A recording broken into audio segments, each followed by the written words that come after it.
শুধুই না, যে মানুষটা 100 জনের জমি কায়রা নিছে তারা কি ছেড়ে দিবে? তাকে ছাড়বে না, কারণ সে ক্ষমতায় নাই, সে এখন ক্ষমতায় তো না।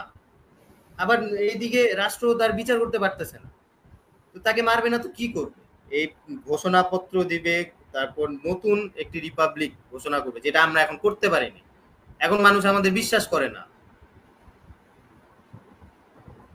কিন্তু আমি আশাবাদী যে আমাদের পরবর্তী জেনারেশন এই কাজগুলা করবে। আমরা জুলাইয়ের আগে আমাকে ডিবি খুঁজতেছে, তারপর আসিফ মাহমুদ, নাহিদ ভাই, হাসান ভাই, সার্জিস ভাই সবাইকে ধরে ডিবি নিয়ে গেছে। সেখানে কিভাবে আপনি আশা করতে পারেন যে তখন আমাদের সবার কাছে পিস্তল বা আগ্নেয়াস্ত্র ছিল? এটা সম্ভব না।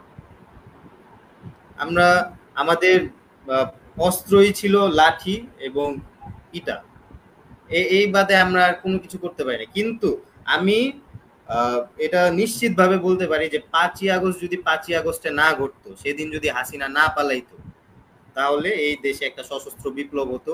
আর সেনাবাহিনী যদি আমাদের উপর গুলি চালাইতো, অবশ্য চালাইছে, কিছু কিছু জায়গায় চালিয়েছে, তাহলে আমরা একটি সশস্ত্র বিপ্লব দেখতে পারতাম। আর এটা সত্যিকার অর্থেই বিপ্লব হইতো, কারণ বিপ্লবীরা তখন সামনে চলে আসতো। আমরা আইডেন্টিফাই করতে পারতাম যে সচিবালয় থেকে কারা বের হয়েছে, কোন কোন সচিবরা আমাদের পক্ষে দাঁড়িয়েছে। আমরা বের করতে পারতাম কোন কোন সেনাবাহিনী অফিসাররা এখনো পর্যন্ত মানে ছাত্র জনতার পক্ষে, মানে দেশের জনগণের পক্ষে অবস্থান নিয়েছে। আমরা দেখতে পারতাম ওইসব পুলিশদের যারা ছাত্রদের পক্ষ নিয়েছে, জনগণের পক্ষ নিয়েছে, প্রত্যেকটা পেশাজীবী, মিডিয়া কর্মী, আমরা সবাইকে আইডেন্টিফাই করতে পারতাম এবং তাদেরকে নিয়ে আমরা এই বাংলাদেশের প্রত্যেকটা সেক্টরের নতুন করে কিভাবে সাজানো যাবে এটা আমরা চিত্রায়ন করতে পারতাম। কিন্তু এটা আমরা কোনো কিছুই করতে পারি নাই। আবার আমরা বিপ্লবী সরকার গঠন করতে পারি নাই, যারা অপরাধী তাদেরকে ধরতে পারি নাই। তারপর যদি বিপ্লবী সরকার হতো তাহলে 50টা ট্রাইব্যুনাল গঠন করা যেত, আমরা তাদেরকে ধরে ধরে নিয়ে বিচার করতে পারতাম। কিন্তু আমরা কিছুই করতে পারি না। এই কারণেই মব ভায়োলেন্স গুলো হচ্ছে। মব ভায়োলেন্স কেন হচ্ছে? শুধুই না, যে মানুষটা 100 জনের জমি কায়রা নিছে তারা কি ছেড়ে দিবে? তাকে ছাড়বে না, কারণ সে ক্ষমতায় নাই, সে এখন ক্ষমতায় তো না। আবার এইদিকে রাষ্ট্র তার বিচার করতে পারতেছে না, তো তাকে মারবে না তো কি করবে? এটা তো স্বাভাবিক হিউম্যান ইনস্টিংক্ট, তাই না? আর আমরা যদি রাজতন্ত্রে ফিরে যাই, রাজতন্ত্রে আমরা দেখব যে কোনো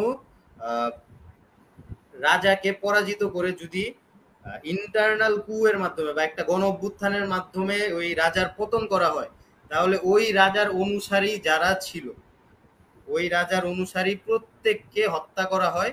আর না হলে তাদেরকে ওই নতুন যে ক্ষমতা দখল করে তার প্রতি লয়াল হতে হয়, তার প্রতি অনুগত হইতে হয়।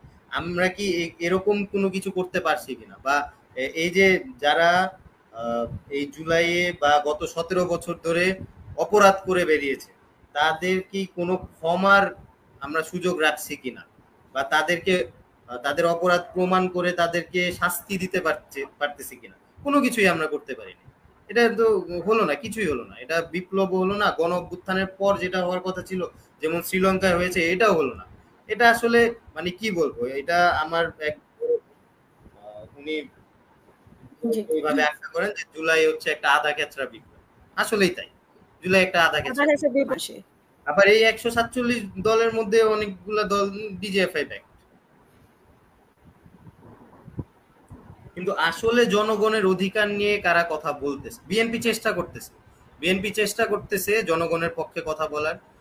বিএনপি যে 31 দফা, এই 31 দফার মধ্যে খুব ভালো ভালো কিছু দফা আছে, কিন্তু বিএনপির যে ইন্টারনাল স্ট্রাকচার বা বিএনপি তৃণমূল যে নেতাকর্মীরা আছে, তারা কি এই দফাগুলোকে কি ওন করতে পারতেছে কিনা, বা তারা কি জনগণের হতে পারছে কিনা? আমরা এখনো দেখতেছি যে এই 5ই আগস্টের পর পর আওয়ামী লীগ যেখান থেকে 100 টাকা চাঁদা নিত, বিএনপির কিছু কিছু নেতা কর্মী সেখান থেকে 200 টাকা চাঁদা নেয়, 500 টাকা চাঁদা নেয়।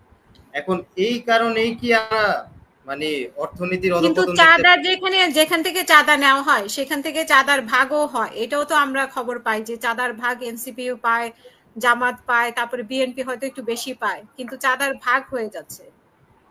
হ্যাঁ, এই যে এইখানে এইটাকে যদি সলভ করতে হয়, তাহলে আবার আমাদের ওই একই জায়গায় বারবার ফিরে যেতে হয় যে আমরা এই বিপ্লবটাকে সম্পূর্ণ করতে পারি নাই। আর এটার কারণেই আমি বিশ্বাস করি যে বাংলাদেশে হয়তো 10, 15, 20 বছর বা আমি মরেও যেতে পারি, তখন আরেকটা বিপ্লব হবে। আর সেই বিপ্লবে তারা এই ঘোষণাপত্র দিবে, তারপর নতুন একটি রিপাবলিক ঘোষণা করবে, যেটা আমরা এখন করতে পারিনি। এখন মানুষ আমাদের বিশ্বাস করে না, কিন্তু আমি আশাবাদী যে আমাদের পরবর্তী জেনারেশন এই কাজগুলা করবে এবং আমরা তাদের সেফগার্ড হিসেবে থাকবো, আমরা হব তাদের ভয়েস। আমাদের এই দেশের যে জাতীয় ঐক্য, আমরা আসলে একটা রাষ্ট্র হয়ে উঠতে পারি নাই শুধুমাত্র এই জাতীয় ঐক্য না হওয়ার কারণে। এই অন্তর্বর্তীকালীন সরকারের যদি সফলতার কথা বলতে হয়, তাহলে আমি একটাই সফলতা দেখতে পারি, যে এই অন্তর্বর্তীকালীন সরকার বাংলাদেশের যতগুলো রাজনৈতিক দল আছে সবগুলো রাজনৈতিক দলকে একটা টেবিলে এনে বসাইতে পারছে। এইটাই একমাত্র এই অন্তর্বর্তীকালীন সরকারের সফলতা আমি বলতে পারি।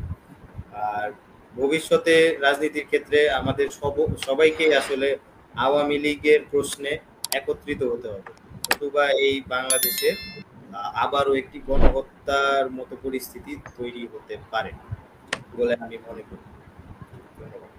অনেক ধন্যবাদ।